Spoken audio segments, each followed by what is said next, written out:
Patience as well as perseverance are necessary for success. जेव्हा केव्हा दोन सब्जेक्ट ॲज वेल ॲज या कंजक्शनने जोडले जातात तेव्हा वाक्यामध्ये क्रियापदाचा वापर ॲज वेल ॲज अगोदर येणाऱ्या कर्त्यानुसार केला जातो. आणि इथे ॲज वेल ॲज अगोदरचा कर्ता पेशन्स आहे आणि पेशन्स एक भाववाचक नाम आहे. म्हणून या ठिकाणी पेशन्स एक एकवचनी भाववाचक नाम असल्यामुळे या ठिकाणी आरच्या ऐवजी इज सहाय्यकारी क्रियापद येईल आणि वाक्यरचना या पद्धतीने बदलेल की patience as well as perseverance is necessary for success.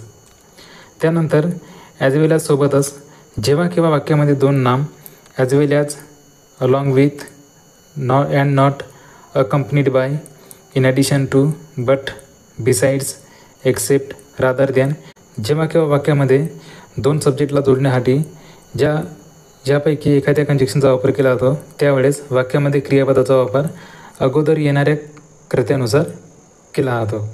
त्यानंतर शब्दार्थ बघू. पेशन्सचा अर्थ होतो सहनशीलता किंवा धैर्य. ॲज वेल ॲजचा अर्थ होतो त्याचप्रमाणे किंवा तसेच. सक्सेसचा अर्थ होतो यश किंवा सिद्धी. आणि नेसेसरीचा अर्थ होतो आवश्यक किंवा अपरिहार्य. आणि परसिवरन्सचा अर्थ होतो अथक प्रयत्न किंवा चिकाटी किंवा दृढता.